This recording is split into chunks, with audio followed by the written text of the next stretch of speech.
आज हमारे देश में लाखों लोग स्कूल कॉलेज से पढ़कर निकलते हैं। गणित, विज्ञान, कंप्यूटर, मेडिकल साइंस, नर्सिंग सब आता है, लेकिन क्या उन्हें यह सिखाया जाता है कि ईमानदारी क्या होती है, सही और गलत में फर्क कैसे किया जाता है? जब बात टैक्स भरने की आती है तो बहुत सारे लोग पीछे हट जाते हैं, लेकिन जब उन्होंने पहले ही टीडीएस के रूप में टैक्स भर दिया होता है तो फर्जी दस्तावेज बनाकर रिफंड लेने में भी पीछे नहीं रहते।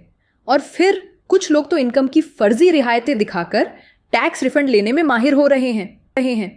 हैरत की बात यह है कि ये सिर्फ व्यापारी या आम लोग नहीं कि तनख्वाह और सुविधाओं पर सरकार करोड़ों खर्च करती है, वो भी इस दौड़ में शामिल हैं।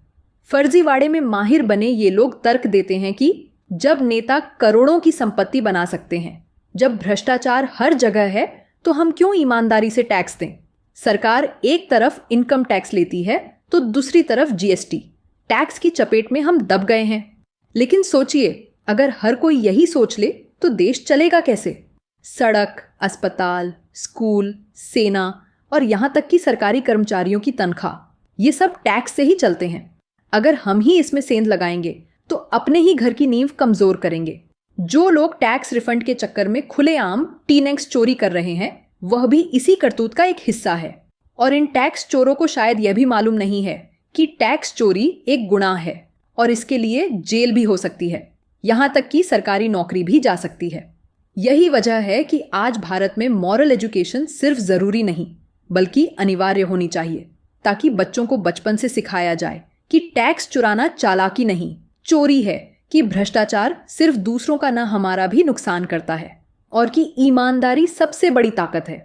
अगर हम आने वाली पीढ़ी को नैतिकता नहीं सिखाएंगे तो हम सिर्फ पढ़े लिखे चतुर लोग बनाएंगे, अच्छे इंसान नहीं। और बिना अच्छे इंसानों के ना देश बचेगा ना लोकतंत्र। यह वीडियो हाल ही में प्रकाशित समाचार रिपोर्टों और सार्वजनिक रूप से उपलब्ध सूचनाओं पर आधारित है। हमारा उद्देश्य केवल दर्शकों को जागरूक करना और उन्हें सही जानकारी तक पहुंचाना है। यह वीडियो किसी भी व्यक्ति, संस्था या संगठन पर आरोप लगाने, उन्हें बदनाम करने या व्यक्तिगत रूप से निशाना बनाने के लिए नहीं है।